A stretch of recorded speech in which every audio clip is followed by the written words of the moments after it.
Para que o mundo vindouro de Hebreus se estabeleça nesta terra. Para que o que Hebreus falou em 12, 26 e 27, o que é removível sai, para que o permanente fique. E Pedro, com essa consciência, que ele conhecia a palavra de Deus, ele disse que o dia do Senhor virá como um ladrão de noite, o qual os céus passarão com forte estrondo. Tudo desabando, tudo sendo destruído. Virá, entretanto, como ladrão o dia do Senhor, no qual os céus passarão com estrepitoso estrondo, e os elementos se desfarão. Olha os elementos aqui de novo. Se desfarão, abrasados, também a terra e as obras que nela existem serão atingidas. Nós não vamos precisar desse asfalto que tem lá nos Estados Unidos, nem do asfalto que tem aqui no Brasil, porque nós vamos andar esse asfalto vai ser substituído por ruas de ouro, muralha de cristal, os muros são de jaspe. Esses que hoje existem vão ser totalmente destruídos. Totalmente destruído. Mas Pedro diz uma coisa muito interessante aqui, que a gente às vezes não se liga no contexto do que ele falou. Ele diz aqui no verso 13: nós, porém, segundo a sua promessa, aguardamos novos céus, no plural, e nova terra, nas quais habita a justiça. Nós aguardamos novo céu, nova terra.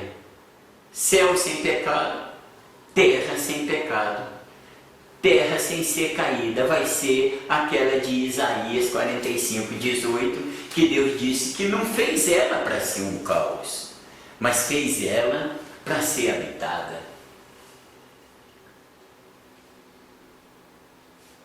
Quando Pedro diz que nós esperamos novo céu e a nova terra,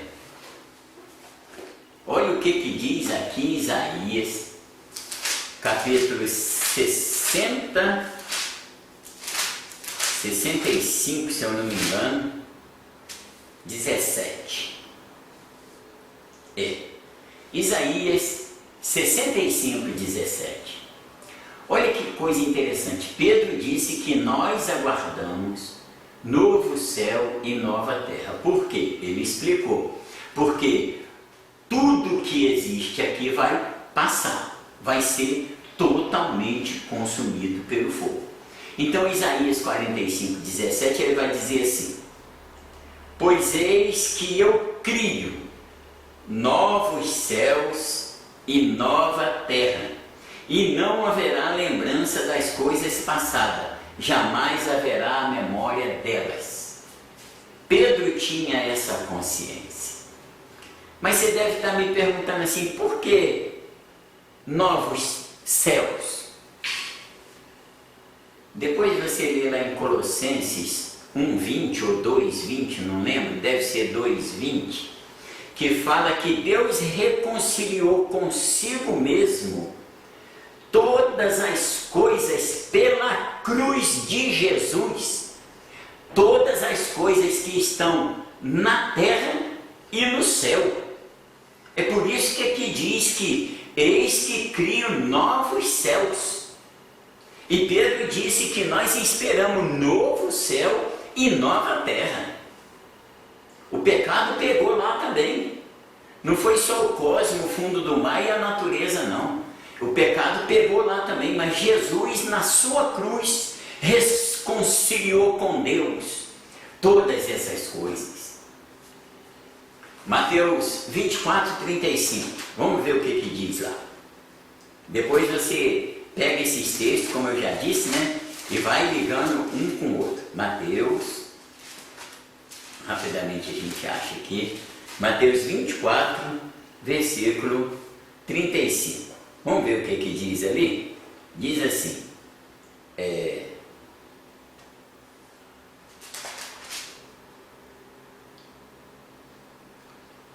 cadê o verso? Sumiu. 35. Passará o céu e a terra, porém as minhas palavras não passarão. Olha que coisa interessante. Ele não fez aqui uma suposição. Ah, pode ser que o céu e a terra passem. Não. Ele foi categórico. Passará o céu e a terra. Passará. Mas as minhas palavras não vão te passar. Passará o céu e a terra, para que as coisas abaladas saiam e as permanentes ficam. Para que o mundo velho saia e o mundo vindouro se instale. Passará o céu e a terra, mas as minhas palavras não vão passar. Vamos dar uma lidinha rápido em 1 Coríntios, capítulo 15, versículo 45. Vamos ver o que diz aí. 1 Coríntios 15, 45. Esse texto de Coríntios 15, eu acho meio difícil a gente ler só um versículo, só um pedaço, de tão gostoso que ele é de ler. Aproveita aí essa pandemia, aproveita essa quarentena, dá uma lidinha nesse Coríntios, que aí tem muita coisa revelada. Aí resolve um monte de problema. Resolve escatologia, resolve o fim do mundo, o arrebatamento, ressurreição, reinado e milênio de Cristo. Está tudo aí nesse Coríntios aí. É só você ler ele, Coríntios 15, que você vai ver. Mas vamos ler agora só o verso 45, diz assim: pois assim está escrito, o primeiro Adão foi feito alma vivente, e o último Adão, porém, espírito vivificante. Lembra que eu te falei que Deus não tem plano B? O primeiro Adão pecou, destruiu tudo, acabou com tudo. Agora o segundo Adão, que é espírito vivificante, que vivificou o seu espírito e o meu espírito, é com ele que nós vamos morar na eternidade. E essa eternidade com toda certeza vai ser aqui, nesta terra, mas não como muitos religiosos dizem, como muitas teologias colocam, não, é numa terra que passou por esse processo de transformação que eu acabei de falar para você. Olha o que diz Apocalipse 20:11. Estou quase terminando essa palavra para que você possa meditar nela depois, o tempo que você quiser, e se deleitar nas coisas de Deus. Olha bem, o capítulo 20 de Apocalipse, no verso 11, diz assim: vi um grande trono branco, aquele que nele se assenta, de cuja presença fugiram a terra e o céu, e não se achou lugar para eles. Queridos, pensa bem nisso. Imagina Jesus com um corpo glorioso, num trono branco. Ele vem na sua glória, a terra e o céu fogem da presença dele, e diz que não se achou lugar para esse céu e essa terra cair. Vai ter que queimar tudo, vai ter que destruir tudo, acabar com tudo, para que os pés santos de Jesus, junto com a gente, com o corpo glorioso, possa morar aqui nessa terra. Interessante esse versículo, esse verso 11. Vi um grande trono branco, e aquele que nele se assenta. Quem é que está sentado lá? Jesus Cristo. Aí o que acontece? Da presença dele foge completamente a terra e o céu.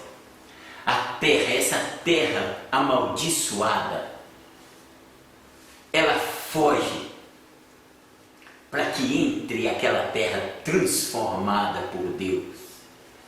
Aí cumpre o que Abraão disse, o que Hebreus falou sobre Abraão, porque ele disse que Abraão esperava a cidade que tem fundamento, a qual Deus é o arquiteto e o construtor. Pensa bem nisso.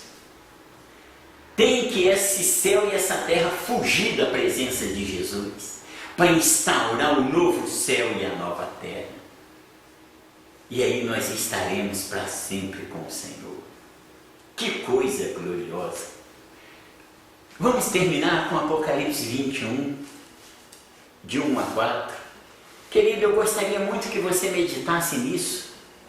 Aproveita essa quarentena. Pensa bem nessas coisas. Olha o que diz lá em Apocalipse 21, de 1 a 4. Vi um novo céu. Aqui está. Vi novo céu e nova terra. Pois o primeiro céu e a primeira terra passaram, e o mar já não existe. Jesus disse que os céus e a terra passarão. Hebreus disse que o mundo vindouro do qual nós estamos falando vai chegar. Também diz lá que aqueles que provaram do dom celestial e das coisas do mundo vindouro, Hebreus 12, 26 e 27, as coisas móveis saem para dar lugar às imóveis. O 1, 11, 12, 13, 10, 11, 12, de Hebreus 1. Enrolarás como um manto e como veste se mudarão. Aí João está concluindo tudo isso para nós. Aqui, vi novo céu e nova terra, pois o primeiro céu e a primeira terra. Então tem a segunda? Tem. É onde eu e você vai morar aqui nesse mundo, sem pecado. Porque o primeiro passou, ele viu o segundo que se instaurou. Vi também a santa cidade, a nova Jerusalém, que descia do céu. Dá para lembrar de Abraão de novo? Da parte de Deus, ataviada como noiva, adornada para seu esposo. Engraçado, presta atenção aqui comigo numa coisa. Vi também a cidade santa, a nova Jerusalém, que o quê? Descia. Nós vamos para o céu? Vamos. Que céu que nós vamos? Tem um hino do cantor cristão antigo que fala: aonde Jesus estiver, ali é céu para mim. Pronto, está aí o céu. A cidade que descia do céu, para isso que é nojento sair e entrar o que é glorioso. Então vi grande voz vinda do trono dizendo: eis o tabernáculo de Deus com os homens, Deus habitará com eles, eles serão o povo de Deus e Deus mesmo estará com eles. Olha que coisa gloriosa. O que o primeiro Adão não conseguiu fazer lá em Gênesis, o segundo Adão conseguiu fazer lá em Coríntios 15, ele fez lá em Coríntios 15, e aqui entra o tabernáculo de Deus. Olha o plano de Deus não sendo frustrado. Quem se frustra é nós. O plano de Deus de morar eternamente com o homem no paraíso chamado terra jamais será confundido. Não se deixe enganar por teologia, por homens que estudam e não entendem nada. Pega a Bíblia, vai ler a Bíblia, compara texto com texto. A Bíblia fala que você tem que comparar coisa espiritual com coisa espiritual. Você tem que comparar o que um apóstolo diz com o que o outro disse. Agora olha o que Pedro diz.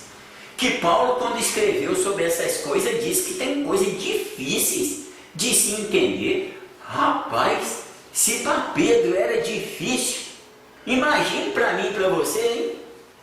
Questão de tecnologia que a gente tem aí, hein? Sofrendo uma pressão psicológica tremenda por causa dessa quarentena aí, botada por essa mídia assassina. Coisas difíceis de se entender, mas não é impossível. Ele não falou impossível, ele falou difíceis. E ele enxugará dos olhos toda lágrima, e a morte já não existe, já não haverá luto, nem pranto, nem dor, porque as primeiras coisas, o primeiro céu e a primeira terra contaminado pelo pecado, pelo primeiro Adão, as primeiras coisas passaram.